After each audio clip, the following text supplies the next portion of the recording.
Hey guys, welcome to Irish Medieval History, and today I want to cover Outlaw King, simply because, well, we covered Braveheart last weekend, and I always personally feel that Outlaw King is kind of that really successful, in my opinion, sequel to Braveheart.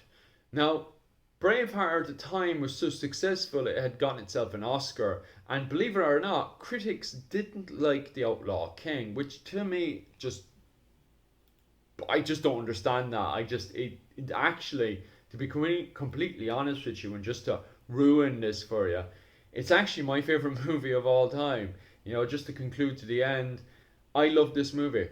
I love this movie from beginning to end, and I love all the little details in between. This is an amazing movie. 10 out of 10.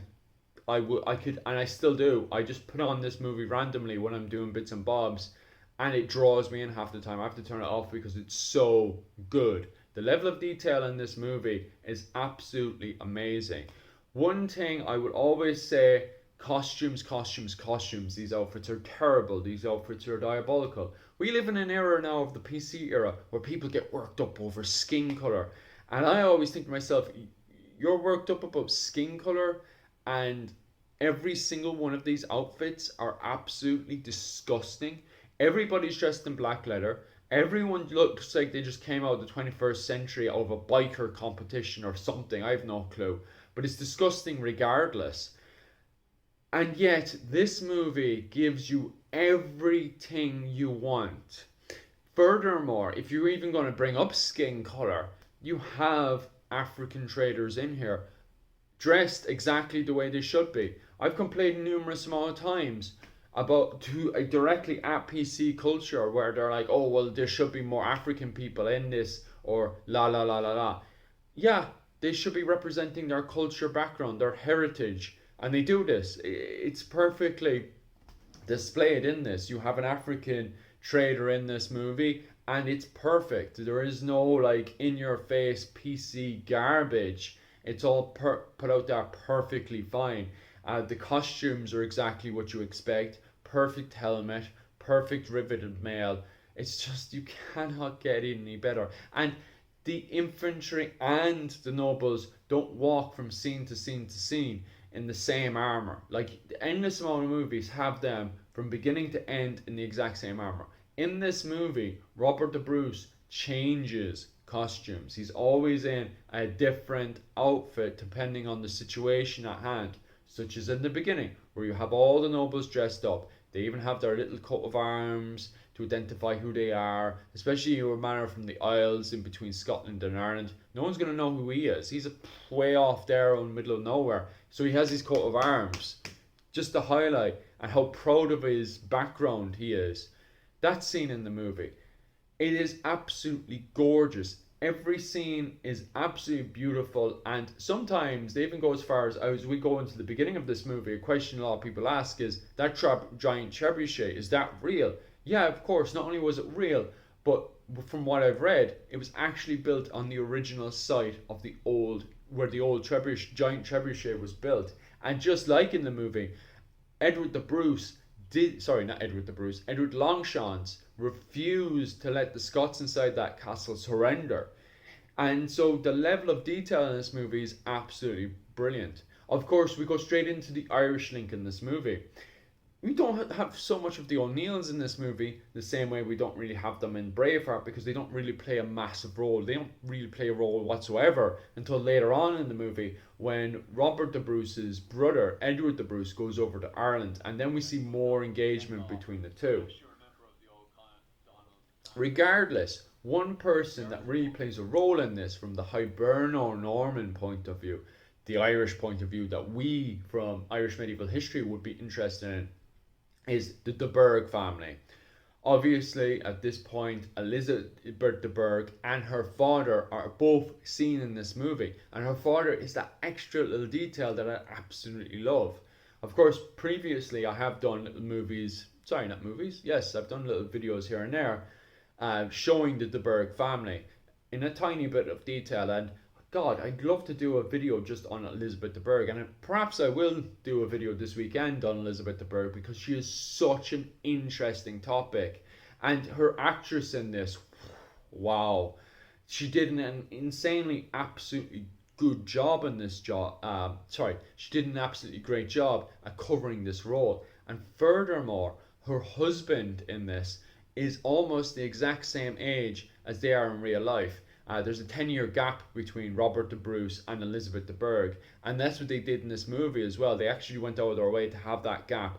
In real life, there's 10 years between the two, and in the movie, they got an actor and actress that had a 15-year gap. So you can actually see the age differences between the two, where Robert the Bruce looks like he's going into his, you know, mid-age, like myself and my own wife, and Elizabeth de Burgh still looks so young. So it's exactly the same kind of relationship I have with my own wife.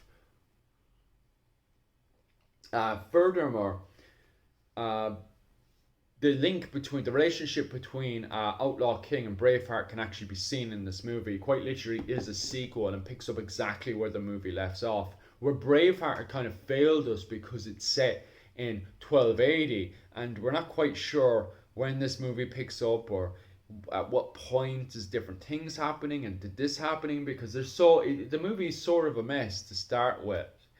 So we're not quite sure historically what is going on with Braveheart throughout the entire movie, to be quite honest with you. But straight away, Outlaw King points out that this movie starts off in 1304.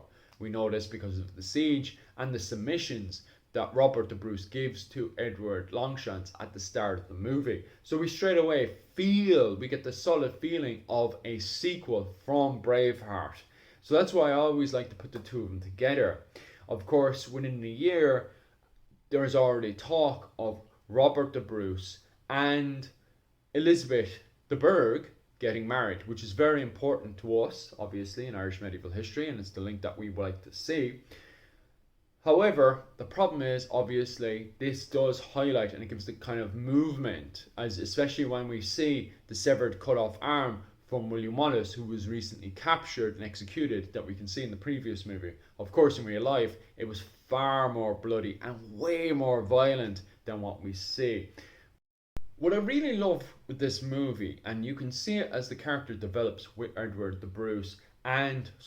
Robert the Bruce and Elizabeth de Burgh, is the relationship and the chemistry they have together. Even in the background, when they're having various meetings, you can see Elizabeth de Burgh messing around with Robert de Burgh's younger daughter from his previous marriage. The small little details like this is absolutely amazing. In fact, when I was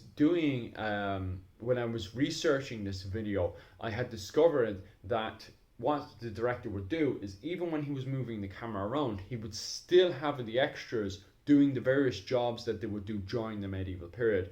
That's the level of detail this movie has. So if a blacksmith is doing blacksmith stuff, he's still doing his blacksmith stuff even when the camera is pointed away. So when this gives freedom of movement to all of the actors in this movie. So you can see Elizabeth de Burgh in the background doing what she would have been doing originally, which it's detail that I absolutely love, and it gives more of a background, that kind of emotional background that Elizabeth de Burgh is going through. And talking about that and getting back to the historical roots of it, as the movie develops, of course, Robert the Bruce rebels against the system. Now, this is where I come in as an Irish historian. I can really get into the nitty-gritty of this because, of course, as an Irish historian, I want to see what happens to Elizabeth de Burgh, the Northern Irish born girl, and see where her character develops from there. Because, of course, Robert the Bruce rebels, and eventually Elizabeth de Burgh ends up getting captured. Out of this, Robert the Bruce's brother is captured with her. He is depressingly hung, drawn, and quartered. The exact same evil execution that happened to William. With that, Elizabeth de Burgh is captured. She's put into a birdcage. The birdcage is lifted. All the bits and bobs of Robert the Bruce's brother are put on display around Elizabeth de Burgh. For years, Elizabeth de Burgh, during her captivity, which is 7 years long, is constantly harassed and tortured by Edward I, which highlights how much of a sick sadist Edward I was.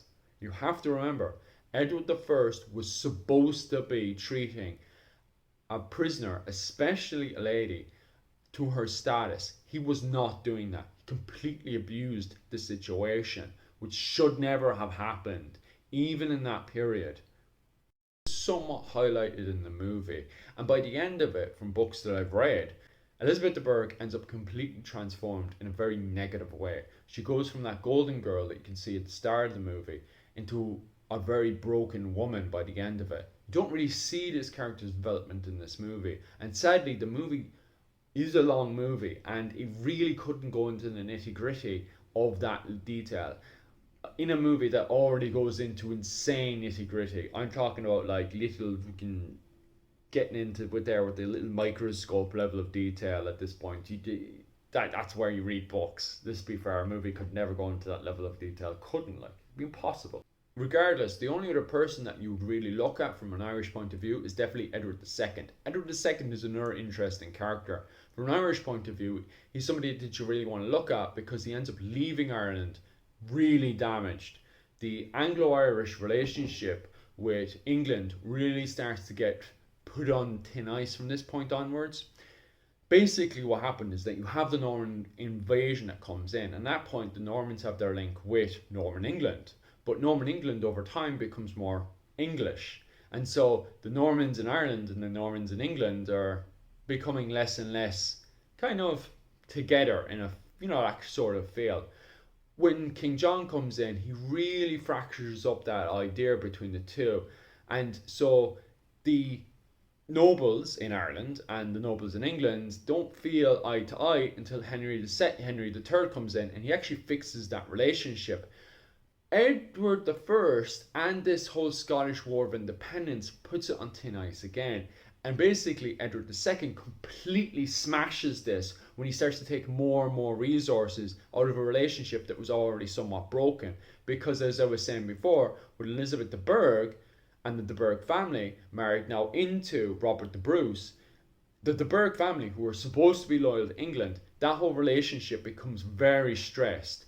And with Elizabeth de Burgh now being put into captivity in this very abusive environment, and Edward I doesn't even apologize about this. He completely, a noble that he is actually very loyal to and has been loyal to for years, bullies him as well. This relationship is not good, and so over time, the relationship between the Burghs and England gets worse and worse and worse, and to a point where the de Burghs really don't feel anywhat Norman whatsoever. They start to refer to themselves as more Irish than the Irish themselves, just like the Fitzgeralds. And so what you have is a very complicated relationship between the de Burghs and England over time. Although it's quite obvious that the de Burghs just don't like England at this point and the English monarchy. And that's why they just choose over time with the Irish Parliament to become more independent from the English. So for the de Burgh family, it's this point onwards that you see the fracture between England and Ireland. And the abuse that Elizabeth de Burgh goes through is afterwards, with this relationship that's already been fractured because of Edward I, Edward II takes over. And although Edward II in England and from English sources can be seen as a proper nice guy in a way, a nice guy doesn't mean he was, considered a great guy by the English, just a nice guy because he used to talk to the lower classes and stuff. Doesn't mean he was a great guy because he was still losing England to Scotland.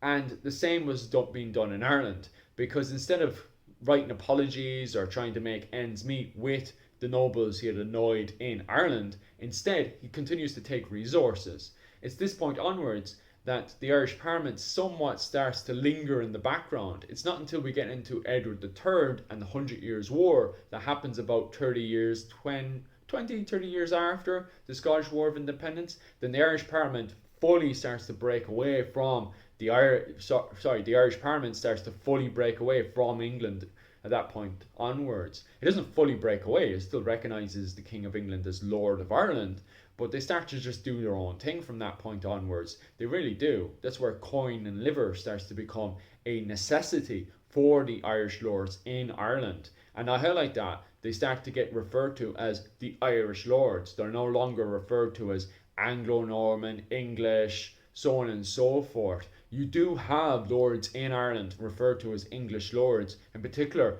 there are a few butlers that are still referred to as English lords, and they themselves are proud to be called English lords because they see themselves as the civilization to Ireland. But families like the Fitzgeralds and stuff, they just don't like being governed by England anymore, because anytime England comes in, it looks to take more and more Irish resources and really mess up their relationship with the Gaelic neighbours that they've built a relationship with through marriage and diplomacy.